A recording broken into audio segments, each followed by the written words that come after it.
Welcome to South Florida Writers Association Authors Showcase. Today, I have the honor of interviewing author AMY NICOLE. Welcome, Amy. Thanks, Ceci. So happy to be here. So happy to finally have you on. I know. It's great. Finally on the author showcase, the Well, legend. yeah, yes, exactly, the legend. So we chose this month specifically, we reserved it for you because you have a special writing that you've done, and we wanted to showcase it on right before Memorial Day, which is the 25th of this month, I believe. And we're going to get to talk about that a little bit, but I just wanted to, just let the audience know that we reserved this month for you because of that special writing. And we'll get into it now. But tell us a little bit more about yourself. Oh gosh, me. I hate answering that question, but I'm a mom and obviously an author, writer, and my life before kids, I was in PR and marketing. I'm a Miami transplant from New York, New Jersey area. So before I had kids, I was in PR and marketing for luxury houses. And then when I had kids, I started transitioned more into kind of like side gigs and the health industry and then also my started to write again, which was amazing. It was something I did as a child. And yeah, and that's my gig now. And now my kids are big and I'm getting to focus more on my writing, which is incredible. So very happy, and I've been focusing on that more of a full-time thing. I'm dedicating more time than I ever have been able to dedicate to my writing. So very blessed that I can do that. Oh, that sounds fabulous. Yeah. So I just want to ask you a little bit about your previous life in New York. You said you were into PR hmm and that's sort of like luxurious life with, tell us a little bit about that. Oh, it was super cool, and it's now the basis of my memoir. And it's funny because when people kind of ask like what you used to do before, it's a strange question because it feels, and I'm sure to a lot of moms who transitioned into different things, it feels like a lifetime ago, but it was a super cool life. I mean, you saw actually, I dragged Ceci. We were on our trip for BookCon, and I showed you my old office at Chanel, where I used to go every day, and I showed you all the boutiques and like where my playground was, where when I lived in New York and worked in New York, and it was just it was part of this life that I had come to know. But before that, it was very different. I grew up in a pretty middle class, upper middle class life. You know what I mean? Just very middle average, if you'd say. So being in New York was very strange for me because I was seeing ultra high luxury, but then I was also seeing extreme poverty, which was right next door to me and where I lived when I first moved to New York. And I had my first job at a small boutique firm. And my neighbors next door were part of a rent control situation. And it was like a mother and a daughter. And it was sad. It was sad. It was heartbreaking. And I became friendly with them. But it was crazy because I would see them where I lived, but then I would go off to work and be in these crazy penthouses and people with extreme wealth and extreme, different lifestyle. And I was in myself learning, and then I'd come home to see this. So the dichotomy of that was a true eye opener and lessons learned for me, and it helped shape my identity as well. So, and that again, I talk about that in the memoir, and so it takes you through my life of working for these companies. I went on to work for Tiffany, and then for Chanel, which was incredible, and then there was some stuff that happened in between. But all things that led up to motherhood and ultimately a transformation of who I think I am, all these identity questions that come into play with, who you used to be versus who you are now and what does it mean? So I talk about that a lot, but that was pretty much my life there. And now it's like 180, but still good. It's just different. It's different. So Yeah, I imagine so. I mean, from New yeah. York to Miami, There's big difference, right? From that city life it is amazing, but it's like you say, it is a dichotomy. Like you see, the two worlds to the extremes, you know? Yeah, very So, much. yeah. So since we're talking about your memoir that you're working on, let's just keep talking about it because, it's very interesting where you're talking about it and how, in terms of identity and even just that bit that you were talking about, your neighbors being, in rent control and then going off Mm, to work at Chanel and how that whole situation helped to shape your identity at that time. Do mm. you include some of that in your memoir?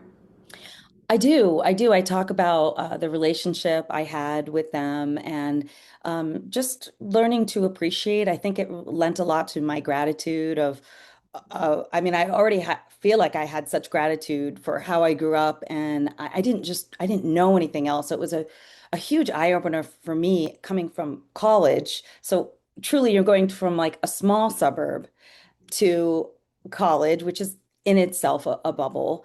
And then, part of the memoir is me kind of facing the music, so to speak, of I had to get a real job because I was having the time of my life in DC where I lived after college. And I was, bartending and waitressing, and I had a great group of friends, and I was writing, which was so crazy. And I do talk about that in the book as well, that I was writing for I call it a faux dissertation because it wasn't a doctorate. I wasn't writing my dissertation, but the major that I had, it was sort of a journalism women's studies major in college. And there was one professor that to complete and get my degree, I had to do this big paper. And it felt like a dissertation to me, if you will. So the point is that I felt so cool because I would like be bartending and just having a great time. And then I would come home at night with my glass of wine and I'm not even going to say this word out loud because it will date me so much, but what I was typing on was not a laptop, okay? And I drinking my wine. And I thought I was like Hemingway, just like, so romantic, writing this paper and living this life. And I loved it. I loved it. And then it all just came crashing down where I finished the paper. My parents were like, you're gonna get a real job, after college.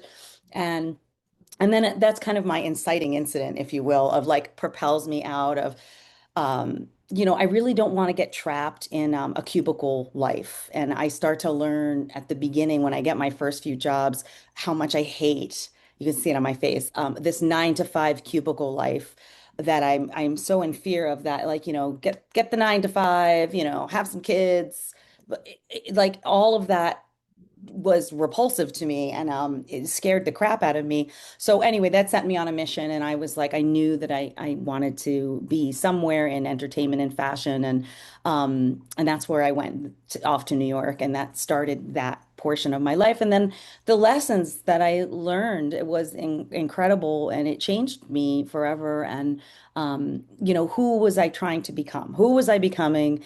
And as a woman too, in that atmosphere. So it all sort of unfolded in that way, and then going into motherhood changed it again. So lots of changes along the way. Yeah, it's interesting. I find it interesting anyway that, a lot of people, when you're transitioning, right? Right in this middle of the transition, like you say, when you were finishing college and then having to go, or when you were leaving home and having to go to college, that transition, that a lot of people, it's difficult because it's change and change is always, there's always fear in change because, it's the unknown, right? Even if you're excited for it, there's still some level of fear because you don't know what's going to be on the other side. You've never been there, you haven't experienced it yet. But if you hear people talking or conversing about it, times in their life, and it's like you can hear them say, "Oh my God, I don't even want to remember that time. Like, that was a difficult time."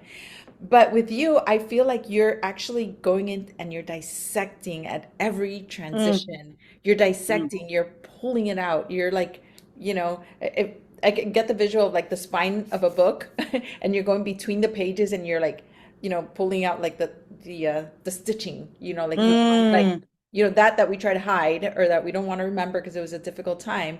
You're Yes. like, bringing it out, like that's where the juice is, that's where the essence is, that's what you want to talk about, because we we hide it because there are hard times. We don't Sometimes we don't want to, oh my God, we don't want to remember that it was tough, right? Yes. One way or another, or many different ways. But I feel like that might be something that you might not even realize you're doing with your book, with your memoir. Like, you are really Hmm. touching on those transitions. Almost like, to I feel like, and this is just me, I feel like maybe subconsciously you're trying to make your entire life cohesive, like even those little transitions that Mm. went into the edges of the book, between the pages, like you want to bring it out and make it like nice and flush, like it's all one. Yeah, tie it all together. It's like Yeah, finding the red thread, going back to your stitching. yeah, It is finding the red thread through all of those transitions, and really how it relates to women, especially because I've always had a particular love and fascination for specific to women and then mothers, issues of identity and change, and what's expected of us in this world, versus what you do, what you think you should do, versus what is really, in your soul. And that's at the end of the day, it's a kind of a personal development book of urging people to really follow their hearts, and express their true gifts, their spark, their inner spark. And it's finding that, you know what I mean? Because when we're young like that, you have no idea. So exactly. you're chasing things that, and then as along the way, sort of each layer that you pull back, each stitch, like where you're saying that's the meat of it, and those painful things. And now, and you retrospect, you look at it and you realize, so much of that made me who I am, and this is what it means. And I always say this, memoir writing is about making meaning out of what happened to you. So, yes, you are spot on. And that's beautiful. But I feel like there's so much to learn from you going into these areas of your life, and just, having them for people to read or hear, whichever, way they're going to listen to your memoir. But for them to connect and resonate, and know that, hey, it's okay. She changed her mind here. She decided to do that, and she was scared, but she still did it. She was following her heart. She was listening to her higher self. Yeah, make hard choices. Yeah. Yeah, Hmm. yeah. So I think that's absolutely beautiful. I can't wait. Where are you in Thank that you, baby. process? Yeah. Well, I'm like half, I'd say I'm a little more than halfway through the Nice. manuscript. I'm, as you know, I'm just like struggling to get the time, as this is something we talk about as writers, to sit down and focus. And some days I can only get out, a paragraph or two, and I have to be okay with that, because at least I'm doing it. And then other days I'm in the zone and I'm writing, and it's fantastic. So it's just, but I have a goal to finish it this year, come hell or high water, at least the first draft. Like, it has to be done and sent to editing, and then go from there. But that is a huge goal of mine.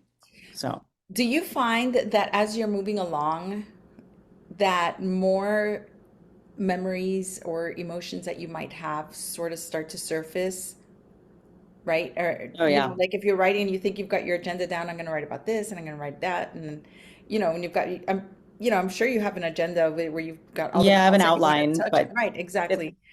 But, and it's your life. So, it's kind of sort of like easy because you've been there already, right? You're not inventing something, right? right, But right. still, I feel like there's got to be some things that when you touch on it, it sort of opens up, and it's, oh, I forgot about that. Oh, I can write about this too. Do you find that like more things surface as you go along? Yes. No, absolutely. That's a great question. They do. Things come up where I go, oh, you know what? I really need to go, explore this.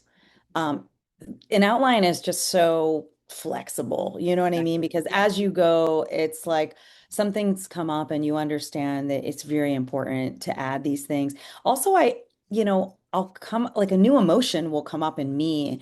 And as I start to think about things, I remember something else. Yeah. And also with memoir writing, it's called creative nonfiction for a reason, because things are not exact, and I don't want to say it's embellished, because you don't want to do that, but it is, some things are tweaked, and But it keeps the essence of the story and the meaning of the scene or what have you, because it still does need to be entertaining and people need to be able to want to follow the story, right? So you can't be like a diary.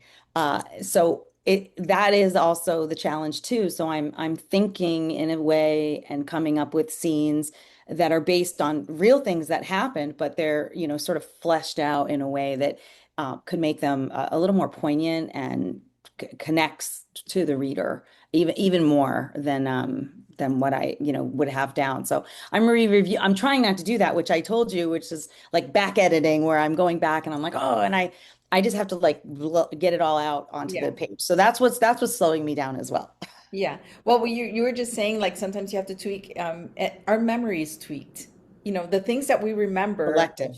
Oh my God. it's like it probably didn't even happen that way, but that's how we remember Yes, it. yes. So the fact that you're saying that, some things you have to tweak, it's like it was already it was already tweaked. Well, It was already tweaked. It's like a yeah, tweak on a tweak on a tweak. exactly, exactly. By the So time it gets there, it's like based on a true story. yeah, of course. Yeah, but I think that what you put out is what's supposed to come out. I think it's your subconscious knows best. And I think sometimes that you might think that you're tweaking and you're probably really not tweaking. You're probably writing more closer to the authentic event Yeah, that's a good than, point. so yeah, don't even think that you're like tweaking. Like let the tweak happen naturally because it's probably closer to the truth than we even Yeah, I recognize. think we So, don't give it enough.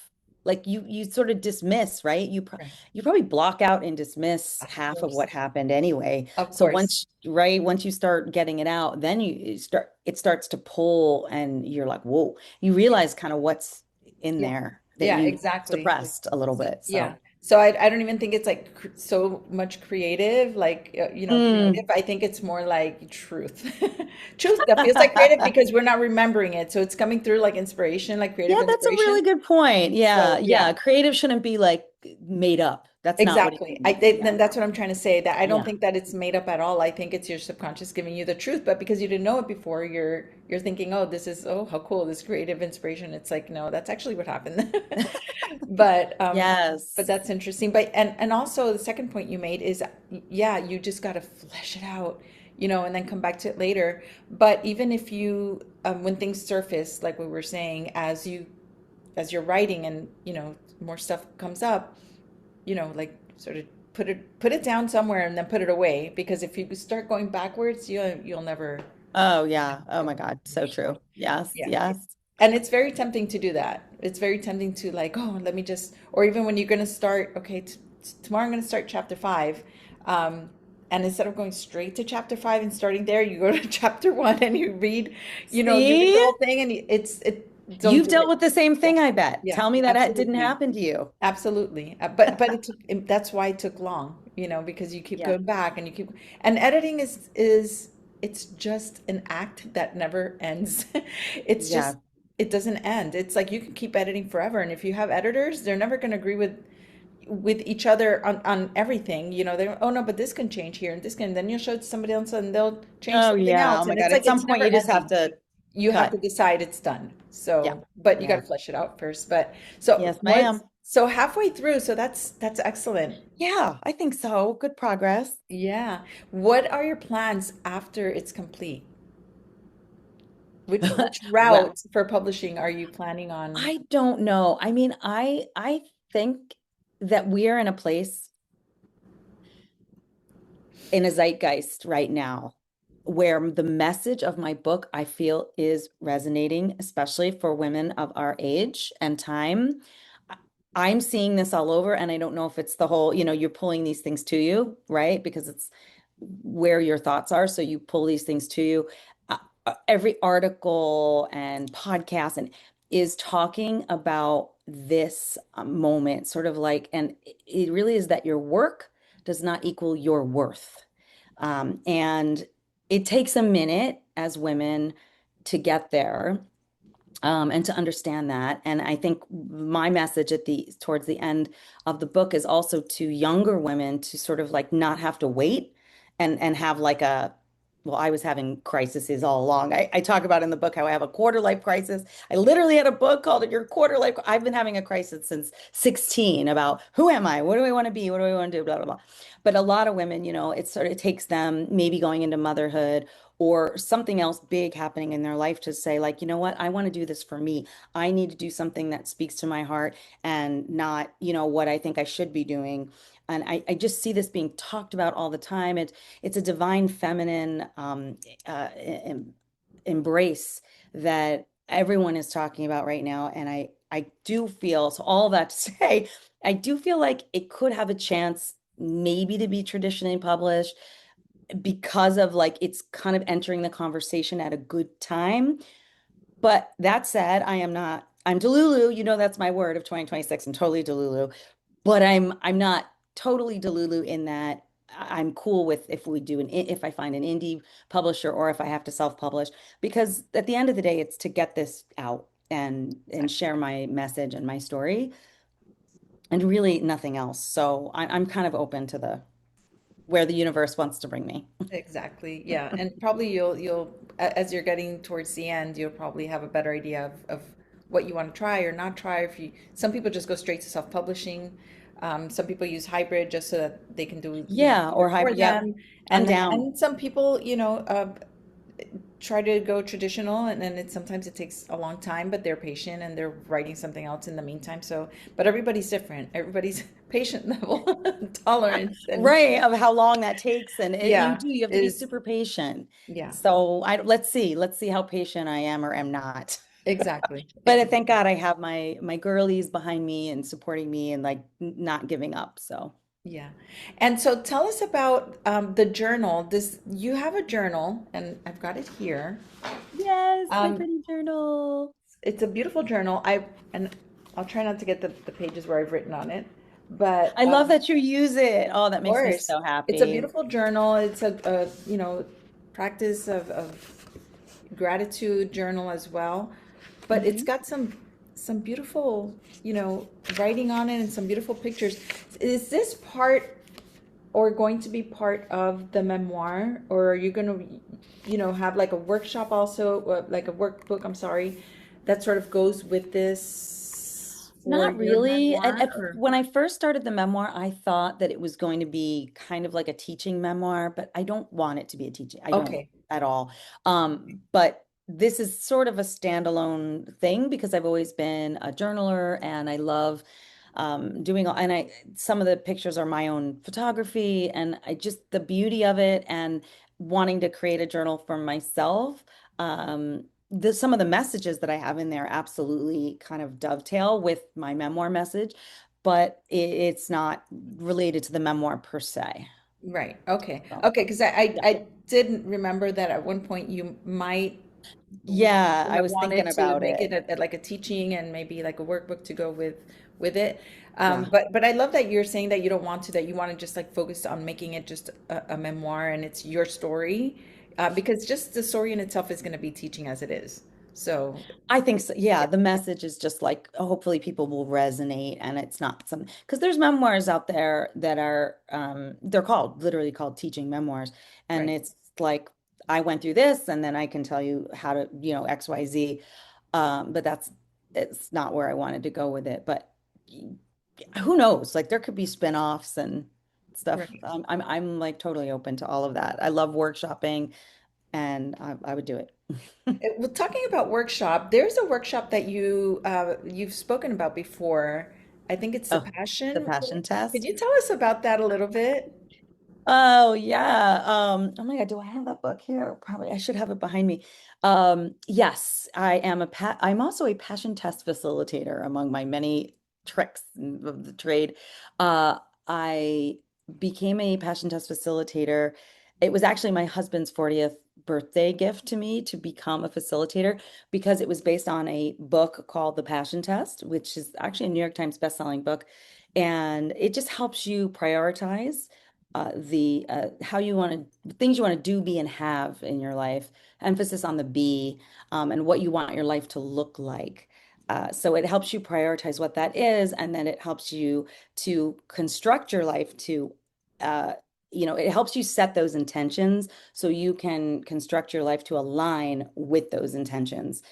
So what does my life look like when I'm, writing a best-selling novel or living in Spain, in the town of my dreams, this kind of a thing. Like these are the top ways you want to see your life, and then what are you doing on a daily basis that shows you the evidence that that is occurring. So it kind of really helps direct you because a lot of us are just so scattered that we don't take the time to really hone in on our North Star of like, what do you really want out of this life? And a lot of us never ask that question. And so it's like shiny thing after shiny thing. So this really helps you get focused on all of that. So anyway, I was doing that as a workshop for a while, which I talk about that in the memoir as well, because that doing that actually helped me to realize where a lot of women were not in tune with themselves and what they really wanted, and their identities were just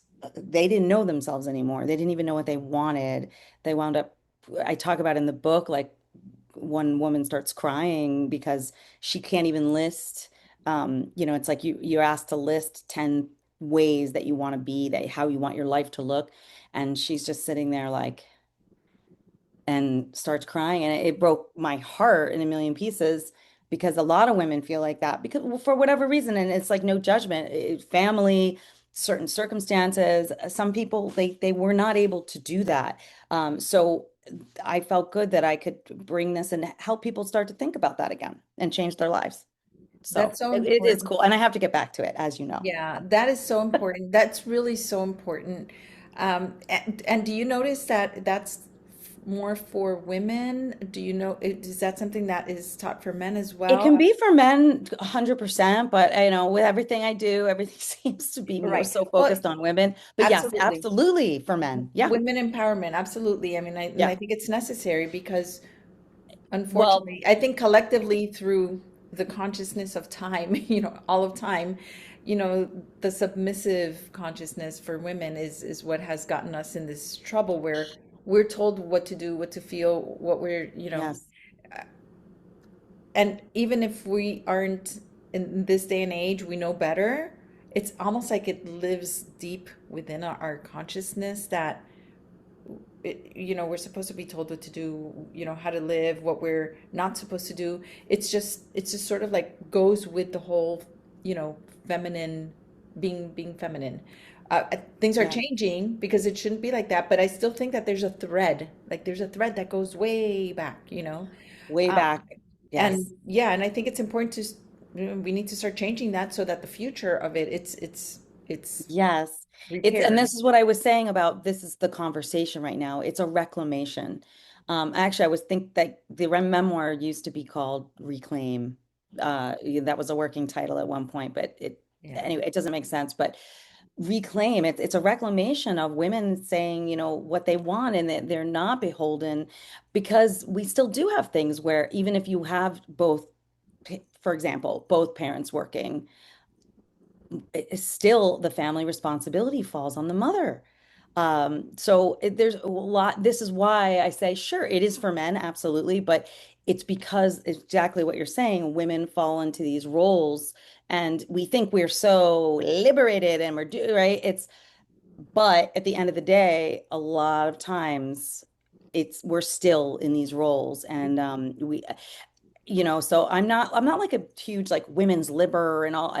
It's not about that. It's equal with men in terms of like honoring what men bring to the table and honoring what women bring to the table. It's the yin yang balance Yeah. of like love that masculine completely needed, but the feminine needs to be allowed to be expressed 100%, and it's been stifled. So it's more like yang and yin and that's not balance. So as you know, but it's essentially that's the underpinning of everything. So I mean, you are right. This is everything we're talking about is related because at the end of the day, that is the message is women's role in creativity and expression and being able to bring that out and not feel that they're trapped tied down and have expectations that were never realistic to begin with. Yeah, and women we're so emotional, which is a good thing. Could be a Hmm. bad thing, but it's a good thing because out of those emotions, that's where we create, right? Just like artists create because of their emotions.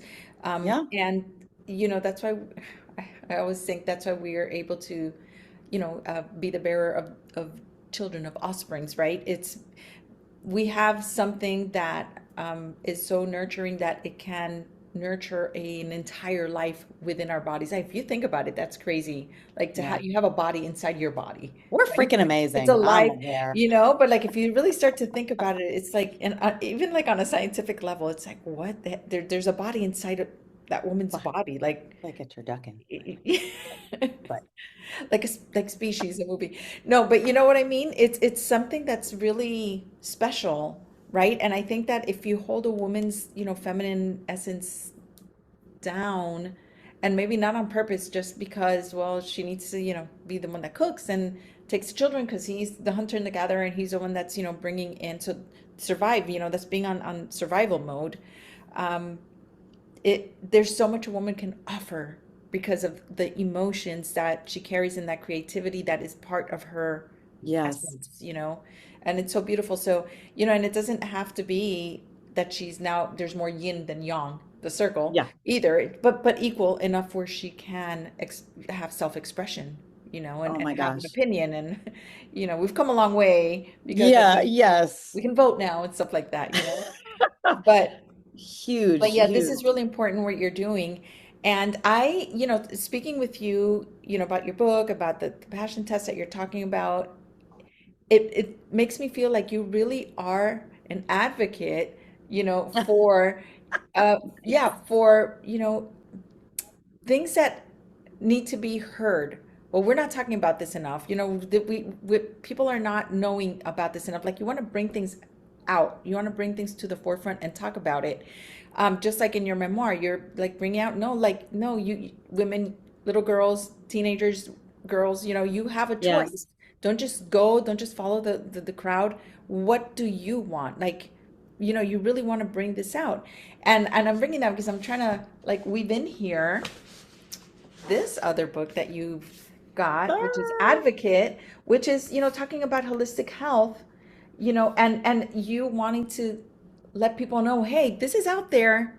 You guys, did you guys know that there's like, Yeah, are you aware? yeah, exactly. And so I feel like that you've got like a common thread, a common denominator in everything that you're bringing out, which Yes, because is, that is empowerment as well, but yes. about the health thing. So Yes. yes. And it's enlightening and it's empowerment because maybe some people don't know, that this Yeah, exists a lot until don't. I had something, people write to me. They did. They were like, "Thank you," and I was like, "Oh, I was so touched," because I assumed that a lot of people knew about that, right. but But I feel like, as you know, as a holistic practitioner yourself. So, yes, yep. exactly, exactly. And I learned about it when my son, um, was going through some, respiratory issues as a baby. And one of the neighbors said, this doctor does homeopathy. And I was like, what is homeopathy?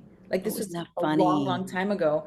And, to me, she was an angel. Like she referred me to a doctor who was a pediatrician, but also did homeopathy. And then she disappeared. And it was like, Hmm. oh, she just rented a house for like a couple of months. That's so weird. See? Oh Yeah, my God, there that's was, it's like, crazy. I'm telling you, and what's very strange is that she actually looked exactly like me, but with dark hair. And our kids thought that we were sisters. They're like, you guys look like twins with like different colored hair. Yeah, Wow. it was a very Yeah, it was strange right. situation, but I mean, Yep. she led me to this doctor who, obviously my son can't go to him anymore because he's an adult now, Sure, sure. but he had this doctor forever and he changed our lives with his homeopathy. Well, this neighbor changed my life by referring. But the last time, I'm going to tell you something interesting because this is not about me, but it's, it ties into Yeah, your yeah, book. yeah. But the last time that I saw him when my son was 18, just like he couldn't really go there anymore, but he's like, I'll see him one last time right before he goes off to college. And he asked me for an energetic healing while we No. were at the practice. He's like, I've been a little bit distressed. Can you, do you think you can do something for me Oh right here, right now? And I had him sit down and I worked on him, but it's interesting because if he was the one that led me down that That's path, crazy. that I knew nothing Dude. about.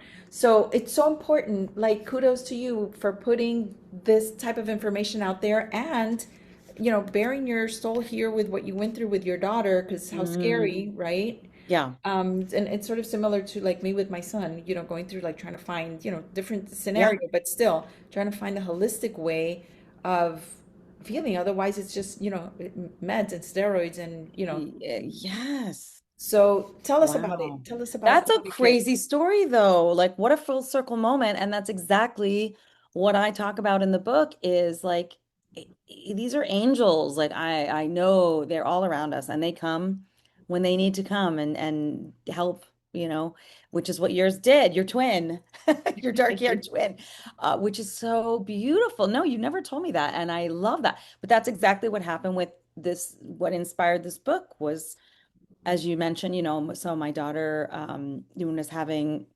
out of the womb, she was having issues with GERD, which is like uh,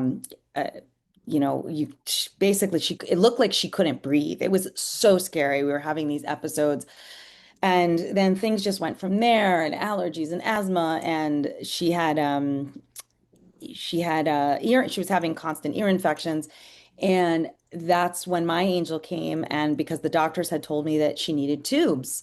And I was like, nope, like, I don't like this. I do not accept this.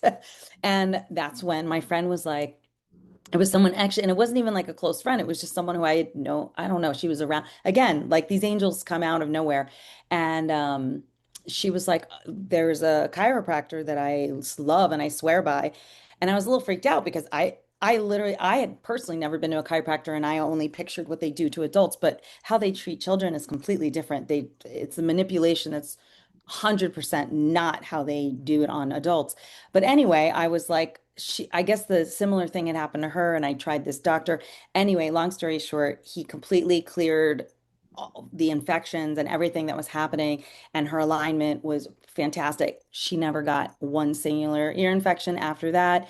Um, Everything just was humming along until later, and then blah blah. But the point is, that we got to this place because I went to this doctor and I felt very empowered that I had gone an alternative route. I didn't have to listen to the doctors, because I was always very intimidated, and which I'm sure a lot of people are. They think whatever they say, that's what I must do. And there's alternative opinions. There's looking at things which I am very much a proponent of, and from a functional medicine perspective, which is you find the root of why it's happening in the first place. You don't just pile, it's just putting band-aids on top of something, and that you're not fixing the cause. So it's root cause medicine. I'm a big proponent of it, and that's when that happened. That sort of put me down the rabbit hole, and I learned so much, and I did a ton of research.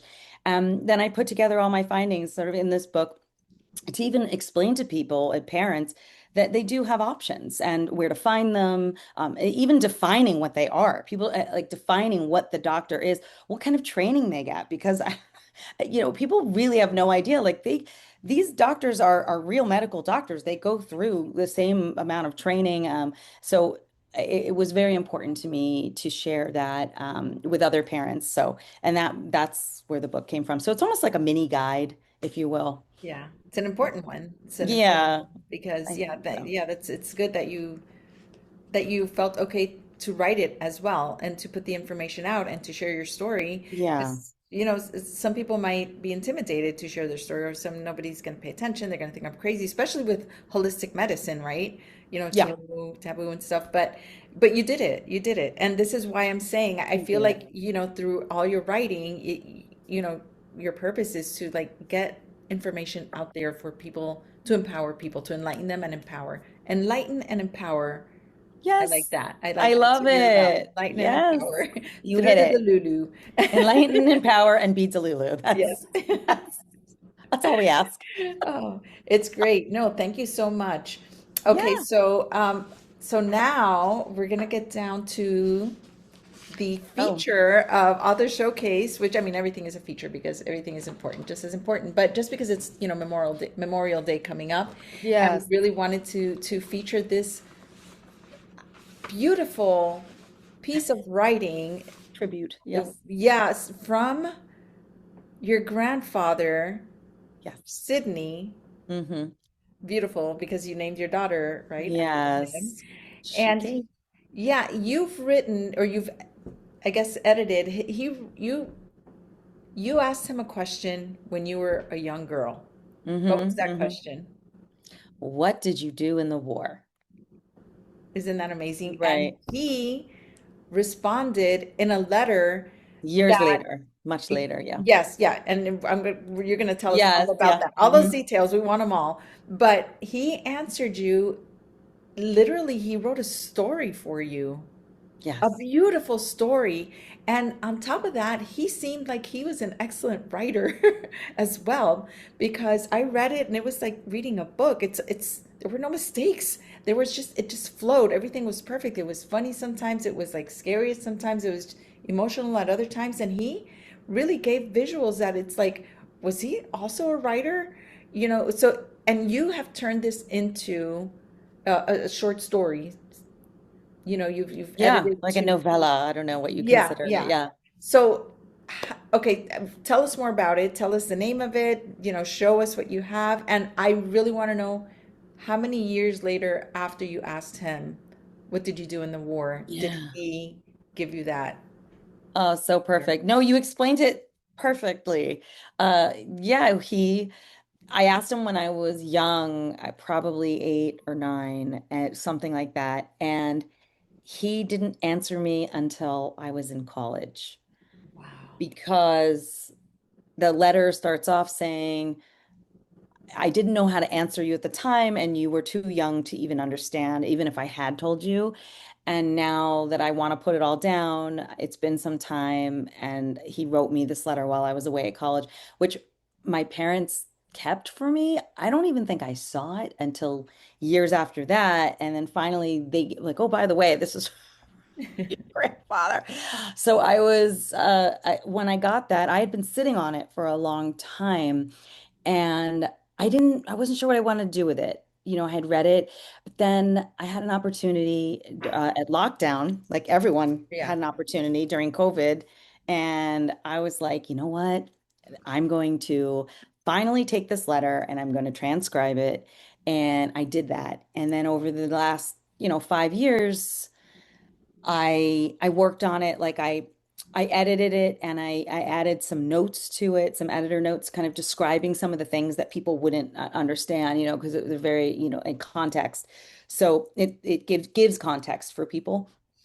And then I, kind of put it together like a little novella. But yeah, he was a great storyteller. He always was. And so it was really sweet to get this perspective when I finally put it all down, because I don't think I ever really read it.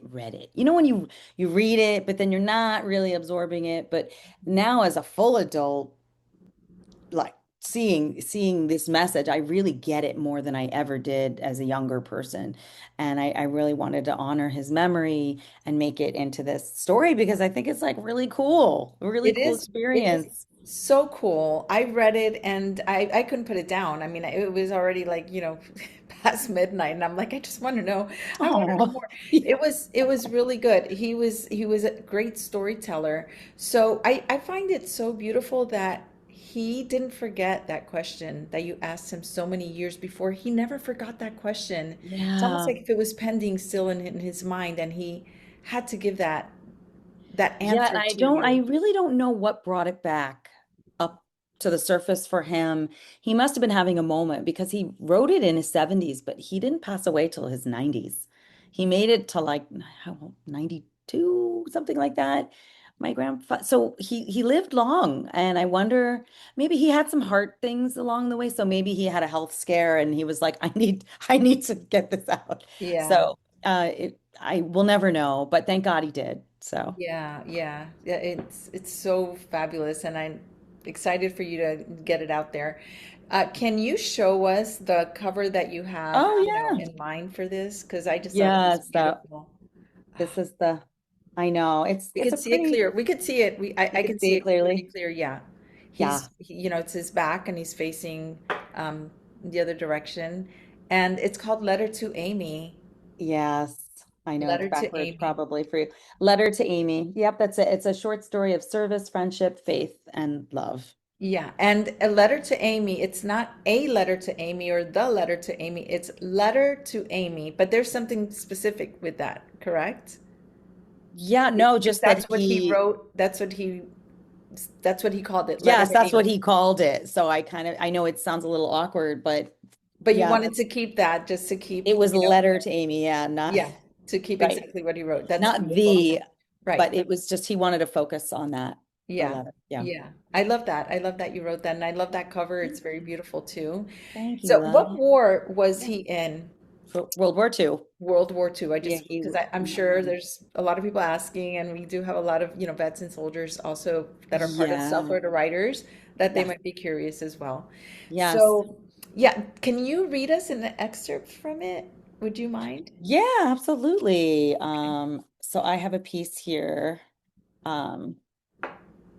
I don't know, gives you guys a sense of of what we have going on. All right, well, you'll tell me when to stop, but all right. Um, as we all know, June 6th was D-Day, the invasion.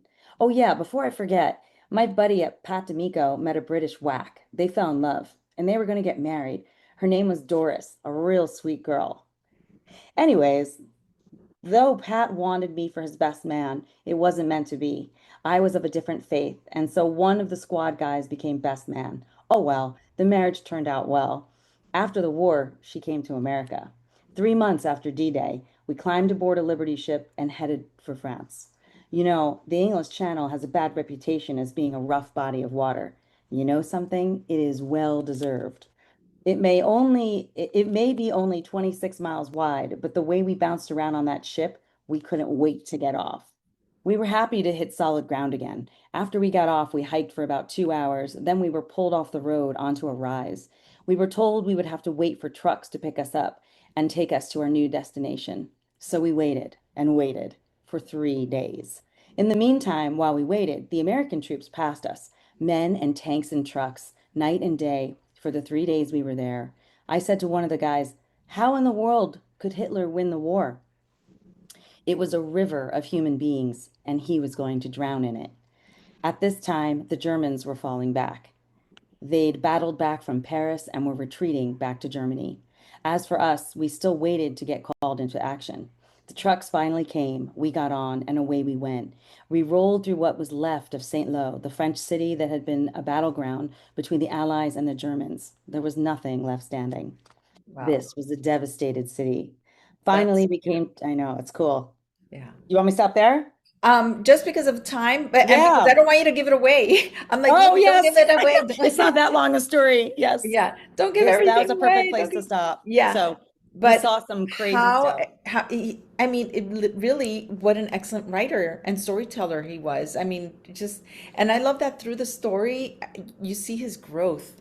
His growth as a soldier and as a Yes. man, and the things that he did. And I don't want to do any spoilers, but he kind of sort of sneaked out one time, and he Yeah. had He was a it's rebel. really a cool short story to read. It really is. Yes. And Yeah. and It's I so really, true, Sass. yeah, I wanted to really do this because in honor of him and in honor of my grandfather, who was also a soldier, not for the US, in Cuba, but still Hmm. soldier, and to Yeah. all the soldiers and to all the vets. And thank you, thank you all, whether you're here Yeah. Thank you physically for or in your spirit. service. Yes. Absolutely, yes.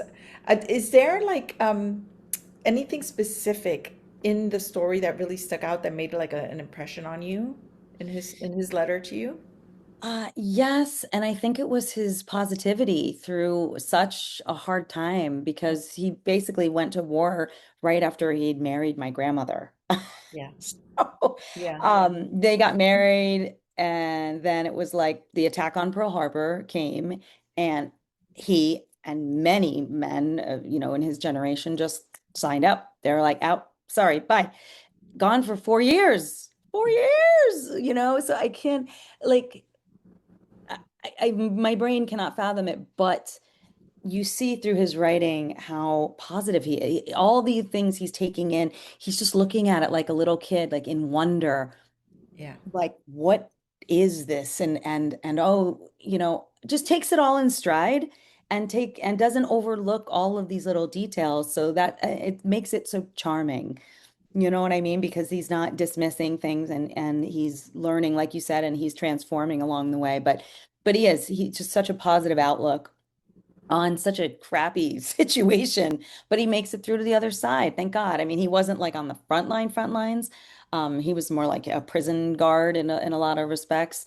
But he made it, he lived to tell the tale. Yeah. I mean, that's still dangerous in itself, you know. Yeah, It's yeah, he just, was definitely in harm's way, but yeah. not as much as others, but he was. But regardless, and he made friendships a lot. That was the cool thing too. He talks about the people he met and uh, Yeah. just great friends and how he sees people from home. It's Mhm. like So mind blowing where yeah, your grandmother was Celia or Seal? Celia. Celia. You know, at Yeah. one time I thought, oh, poor Celia. I don't know if he's coming back to Celia. Oh There my was one time God. there where I was like, oh, uh-oh, is he Yes, gonna mess exactly. No up? spoilers, but No like I'm spoilers, like, so we won't. yeah, But if he managed to be faithful that whole time, I yeah, would be shocked. I'm gonna give them, sorry, yeah, Graham and Gramps. I'll give you the benefit of the the doubt. benefit of the doubt. But Yeah, even my mom too, like we were like yeah, yeah, not sure. Although, but you see, he took out his picture. He's like very braggy about her. yeah, So, but yet he's talking to other girls. So you'll yeah, have to read it. But yeah, it's yeah. interesting. Yeah. So what are you gonna do with it? Are you gonna like publish it like a short story? Are you gonna do something special? It should be in a museum. I think you should pub that's just my opinion. But Yes, I think to have it in some of these history museums for like war museums, I would be honored.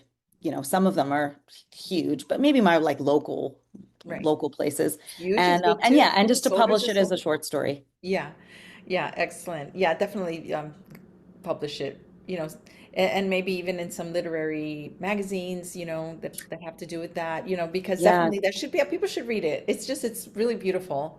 I mean, I can even see this, yeah, I can see this even in magazines. Yeah, I even see it because you know me, I everything is like a movie in my head. I Oh, yeah. really could We talked see that about that. whole 4 year span as a film. Yeah. I think, but I Yeah. don't, people are World War II movies are woof, there's a lot of them, but Even like a everyone's got a different documentary, story. even like a Mhm. documentary type of film too, it's like, yeah, definitely. And I mean, he just paints it so well that you could see it. And it's like, yeah, you could definitely see this in it. It's interesting, it's funny, it's interesting, it's yeah, we could definitely see that on, Could be a movie, launch pad documentary, to something film. else. Yeah, absolutely. Yeah, definitely do something with it at least, I will, make I sure that you get promise, it I out there. promise. All right, so we're getting close to that time where you got to Yay. close up, but please share with us anything else that you'd like to share regarding any of the writing projects that you have going on, any of your works in progress. Yeah, no, I'd love people to follow the journey on the memoir. That's like my biggest project right now. I'm also getting the letter to Amy, published as well. But Right. my memoir I'm just super focused on that. So uh, follow me at Amy Nick author, AMYNIC author is my Instagram where I launched this as it's like an adjacent to my other platforms. So people can follow my journey and see, what I'm doing and what I'm writing. I'd love to connect with people and find out if, my messages are resonating. So, you know what I'm saying? Like it's almost like building it while flying it, Right, exactly. Yeah. if Follow that her makes so sense. that we're updated on when, all her works in progress are done, completed, and coming out. But you Yeah. also do have some short stories in anthologies. Yes, true. One of them You're is better than me. In the Wonder anthology. Yes, You've got a story in here. It's a short I story. do. I have some unique story. That one I'm really proud of too. I have a story in Wonder, which you are our editor, you and Giancarlo. Yeah. And this is I remember we heard about it Yeah, as you were writing it, so that was cool to see it in, that we went. on Yeah, you print. helped me a lot with that story. Yeah, no, that was fun, and it was really good. It was really good. Really enjoyed it. That what the title of the story in Wonder is. Tell us what the title of the story is. Oh my God, what's my title? What's my title? Uh, oh, Ghost Stories, Ghost Stories. Yeah, okay. Sorry, I No, no, that's blanked right now. okay. I was about to say Weirdos, which was my other short story that got an honorable mention at for NYC Midnight Yes, about birds. the birds. But that's the spoiler because you don't know it's about birds, but and Oh, that story is called Weirdos. okay. No, I nobody almost heard said that. Weirdos, but this one is Ghost. This one is a ghost story. I remember Yeah. that because it was, like the voices. Yeah, But then exactly. you've got another short story in another anthology that just got published by Jasmine Sandoval, Code Blue Publishing. Uh, Jazz. Yep. yeah, and that one is, perspective of either caregiver or patient, um, caregiver, patient, Yeah, it was, well, or actually, I think it was caregiver like because it was doctor. it's an Yeah, excerpt from Advocate. So right. it's a piece of my Advocate book that made sense for Tales from the Bedside. Yeah, Tales from the Bedside. So yeah, that's got from different perspectives, and it's got poetry, it's got short stories, and it's got, like I said, different perspectives from, oh, and also fiction and nonfiction. So we've got a lot of that, Yeah, going in there. So you are, a published author. You've got short stories published in I guess. So they anthologies. say. Yeah. I guess that's You've got true. Advocate published, and we're really excited for your memoir to come No, thank out. you. Thank you so Yes, we're so much. excited. Anything else you want to share with us before we close up? No, that just that you're amazing. And thank you for doing this show. And I really appreciate everything you do. Yeah, no, and we appreciate everything that you're putting out into the world to enlighten and empower us. So don't ever stop. Yeah. I will not. Here I go. Here I go. Yeah. Hopefully it was helpful and inspirational. So, and Yes, everything's on my absolutely. website, amynicolenaim.com, by the way. So if Okay, anyone wants to great. check out all the work I'm doing, it's kind of the warehouse for everything. Great. Well, Yeah. thank you so much for coming on to South Florida Writers Association Authors Showcase, literally speaking with Amy Knight. Oh, thank you so much, Sass. I You're really appreciate welcome. you. Of Thank you. course. Thank you. It was fabulous. All Okay, right. we'll see you next See you time. soon. Yes. Bye.